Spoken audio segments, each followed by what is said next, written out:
बदलापूरमधील 2 लहान मुलींवरती अक्षय शिंदेंनी अत्याचार केल्यानंतर या 2 लहान मुलींचं पीडित मुलींचं वकीलपत्र पुण्यातील मानवी अधिकार कार्यकर्ते वकील असीम सरोदे यांनी घेतलेलं होतं। एकीकडे या पीडित मुलींना न्याय देण्यासाठी ते न्यायालयामध्ये प्रयत्न करत होते आणि आता अक्षय शिंदेचा एन्काउंटर झाल्यानंतर या एन्काउंटरची न्यायालयीन चौकशी करण्यात यावी यासाठी देखील ते मुंबई उच्च न्यायालयामध्ये याचिका दाखल करतायत। असीमजी, सर्वात आधी तुम्ही पीडित मुलींसाठी संघर्ष करत होता आणि आता एन्काउंटरची पण चौकशी करा असं तुम्ही म्हणताय, तर अक्षय शिंदेच्या मृत्यूबद्दल तुम्हाला काय वाटतंय? अक्षय शिंदे हा गुन्हेगारी प्रवृत्तीचा माणूस होता। त्यांनी लहान मुलींवर अत्याचार केले होते, त्यामुळे त्याच्या मृत्यूचं मला मुळीच वाईट वाटत नाही आणि कुणालाच ते वाईट वाटायला नको असं मला वाटते।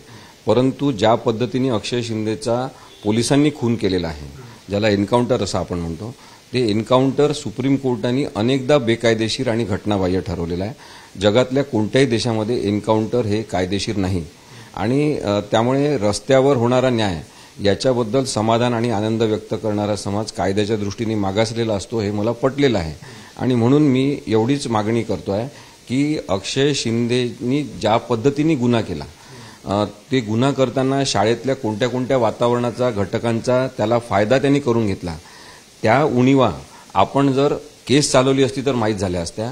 आणि असे व्यक्ती जेव्हा लहान मुलांवर अत्याचार करतात तेव्हा त्यांच्या मनामध्ये नेमकं काय असते, अशा पद्धतीने जर याची उघडपणे चाचपणी कोर्टात झाली असती तर अनेक शाळांमध्ये असलेल्या उणीवा दूर करून लहान मुलांना अधिक सुरक्षित वातावरणात शिक्षण घेण्याचा हक्क आपण प्रस्थापित करू शकलो असतो आणि म्हणून या आरोपीवर कायद्याच्या प्रक्रियेतून केस चालून त्याला न्यायाची शिक्षा व्हायला पाहिजे होती असं मला वाटतं। बरोबर आहे। आजच्या आधुनिक युगामध्ये न्याय प्रक्रिया ही न्यायालयाच्या मार्फतच होणं अपेक्षित असतं। मात्र अक्षय शिंदेच्या एन्काउंटर नंतर समाज माध्यमांमधून अर्थात समाज माध्यमांमधून कमेंट करणारे संख्येने जास्त दिसत असले तरी एकूण समाजामध्ये त्यांचं प्रमाण किती आहे हा एक भाग आहे। मात्र समाज माध्यमांमध्ये काही राजकीय पक्षांकडून देखील या एन्काउंटरचं समर्थन केलं जात आहे।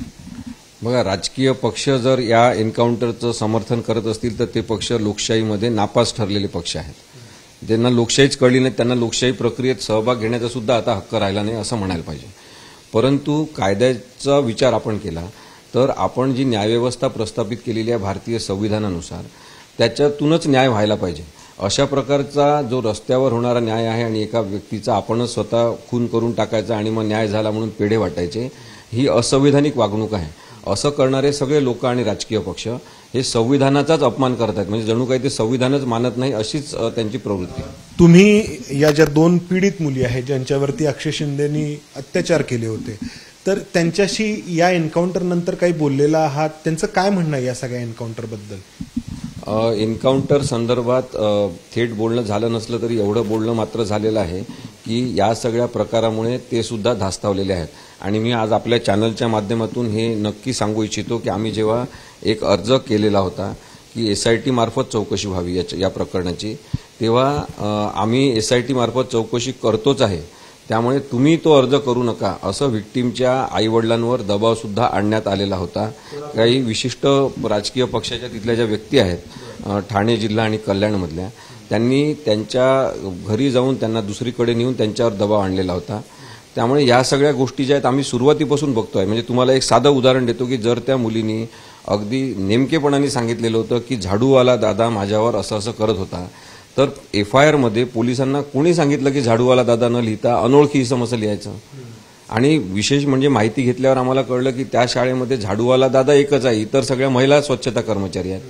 त्यामुळे सुरुवातीपासून काय झालं की शाळेला वाचवण्याचा प्रयत्न करताना पोलीस दिसतात आणि शाळेचे जे लोक आहेत, ट्रस्टी आहेत, ते एका विशिष्ट राजकीय पक्षाशी संबंधित आहेत, ते संघाशी संबंधित आहेत आणि मग त्यांना वाचवण्याचा प्रयत्न होतो। म्हणजे या माणसाचं एन्काउंटर सुद्धा केलं, परंतु त्या शाळेचं CCTV फुटेज गायब करणारा जो व्यक्ती आहे, डिलीट करणारा व्यक्ती आहे आणि आपटे नावाचा एक संशयित आहे, हे दोघे जण फरार आहेत, त्यांना पोलिसांनी अजून पकडलेलं नाही।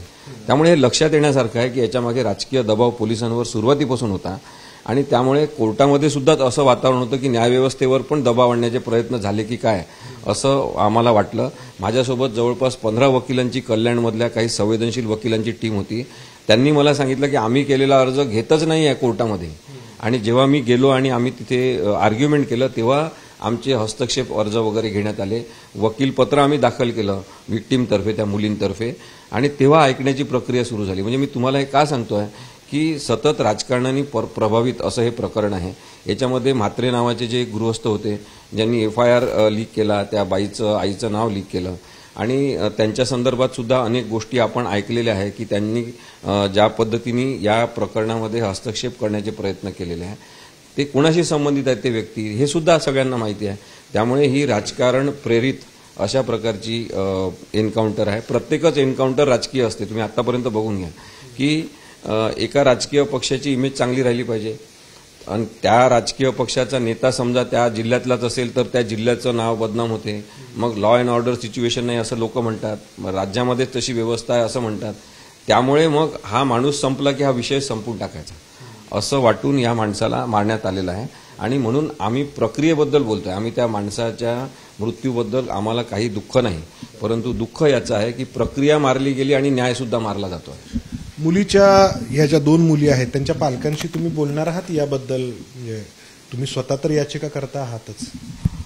इनफॅक्ट आम्ही हे ठरवलं होतं, आम्ही ॲफिडेव्हिट एक करणार होतो की त्या मुलीच्या आईनी, त्या मुलीनी आणि तिच्या घरच्यांनी जे काही स्टेटमेंट पोलिसांना दिलेलं आहे ते स्टेटमेंट त्यांनी दिल्याप्रमाणे घेतलं नाही. आणि आमचं म्हणणं असं आहे, तुमच्या आधीपासूनची असं नाही, असं ॲफिडेव्हिट नवीन प्रतिज्ञापत्र करून आम्ही कल्याणच्या कोर्टात सादर करणार होतो, पण आता ही घटना मध्येच झाली. त्यामुळे आता त्यांच्याशी बोलून हे ठरवावं लागेल की कशा पद्धतीने या केसमध्ये आपल्याला जाता येईल. कारण एक आरोपी जरी संपवण्यात आला असला तरी इतर जे फरार आरोपी आहे त्यांचा सहभाग आहे तो सुद्धा महत्वाचा आहे, त्यांना तर शिक्षा होणारच. मुद्दा तोच आहे की या अक्षय शिंदेचा एन्काउंटर म्हणा, तुमच्या भाषेमध्ये खून म्हणा, जे काही आहे आरोपांचाच भाग आहे हा, तर त्यानंतर हे प्रकरण शांत होईल अशी काही लोकांची अपेक्षा असू शकते. पण तुम्ही काही थांबणार नाही आहात पाठपुरावा करण्याशी. बघा, त्या या मरणाचा किंवा या मृत्यूचा, आणि याला मी म्हणत नाही आहे, सुप्रीम कोर्टाने एन्काउंटरला कायदेशीर खून असं म्हटलेलं आहे. त्यामुळे या कायदेशीर खुनामुळे त्या मुलीच्या आईवडिलांवर आणि नातेवाईकांवर दबाव येणं साहजिक आहे, तुम्ही समजून घ्या. त्यामुळे त्यांना स्ट्रॉंग ठेवणं, त्यांना उभं ठेवणं की नाही आपण न्याय मागू, हे बाकीच्या लोकांविरुद्ध तरी ही केस चालली पाहिजे, याच्यासाठी त्यांना समजवणं ही खूप मोठी प्रक्रिया आता असणार आहे. आणि त्यामुळे हे जे पेढे वाटप सुरू आहे, आनंद व्यक्त होतो आहे, याची एक दहशत अशा लोकांचा जो न्याय मागण्याची प्रक्रिया जी सुरू करतात, आम्ही त्याला म्हणतो की setting law into motion, म्हणजे न्यायाचे चाकं सक्रिय करण्यामध्ये जे लोक सहभाग घेतात ते गरीब असतात, त्यांना किती ताण येत असते. तुमचं असं म्हणणं आहे की आता एन्काउंटर झाला त्यामुळे या 2 पीडित मुलींच्या नातेवाईकांनी फार या सगळ्या प्रकरणामध्ये फॉलोअप घेऊ नये किंवा फार या प्रकरणाचा पाठपुरावा करू नये, जेणेकरून या प्रकरणामध्ये इतर जे आरोपी आहेत, जे खास करून शाळेशी संबंधित आहेत, त्याबद्दल यांनी फॉलोअप करू नये असा दबाव त्यांच्यावरती येऊ शकतो. असा दबाव त्यांच्यावर येऊ शकतो, त्यांची अशी आपोआप मानसिकता होऊ शकते. आजूबाजूचे लोक त्यांना असं सांगू शकतात, बघा हे असं झालेलं आहे तर तुमचं पण तसं होऊ शकते. त्यामुळे मला असं वाटते की अशी परिस्थिती तयार करणं ही अन्यायाची परिस्थिती आहे आणि त्याला आपला विरोध असला पाहिजे, त्याच्याबद्दल आपल्याला दुःख झालं पाहिजे. कधीपर्यंत ही याचिका तुमची दाखल होतीये आणि सुनावणीला येईल अशी अपेक्षा आहे? आजच ही याचिका दाखल होईल आणि आजच मेन्शन करण्याचा प्रयत्न आम्ही करू, परंतु आता दुपार होत आहे त्यामुळे कदाचित नंबर जर पिटिशनला मिळाला नाही तर ती आम्हाला मेन्शन करता येणार नाही. न्यायालयाच्या अखत्यारीमध्ये या सगळ्या एन्काउंटरची चौकशी व्हावी. मुख्य मागणी ही आहे की न्यायालयाच्या देखरेखीखाली आणि कंट्रोलखाली, सुपरविजनखाली याची चौकशी व्हावी. दुसरी, या खुनाबद्दल SITची चौकशी नेमण्यात यावी. तिसरी मागणी आहे की नॅशनल ह्युमन राईट्स कमिशननी काही गाईडलाईन्स इश्यू केल्या होत्या आणि सर्वोच्च न्यायालयाने सुद्धा PUCL versus state of Maharashtra या केसमध्ये गाईडलाईन्स इश्यू केल्या होत्या या प्रकरणांच्या संदर्भात. त्याच्यामध्ये स्पष्टपणे सांगितलं होतं की ज्या पोलिसांचा सहभाग एन्काउंटरमध्ये असेल त्या पोलिसांच्या व्यतिरिक्त, त्या व्यवस्थेच्या व्यतिरिक्त इतरांनी याची चौकशी केली पाहिजे. त्यामुळे SIT किंवा CBI अशा लोकांनी कोणीतरी चौकशी केली पाहिजे अशी मागणी आम्ही केलेली आहे. तर हे आहेत असीम सरोदे.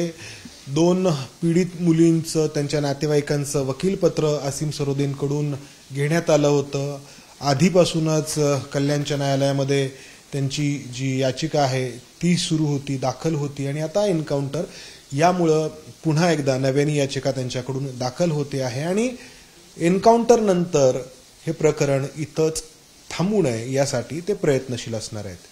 कॅमेरामन विजय राऊत समंदार गुंजारी, एबीपी माझा, पुणे. एबीपी माझा, उघडा डोळे बघा नीट.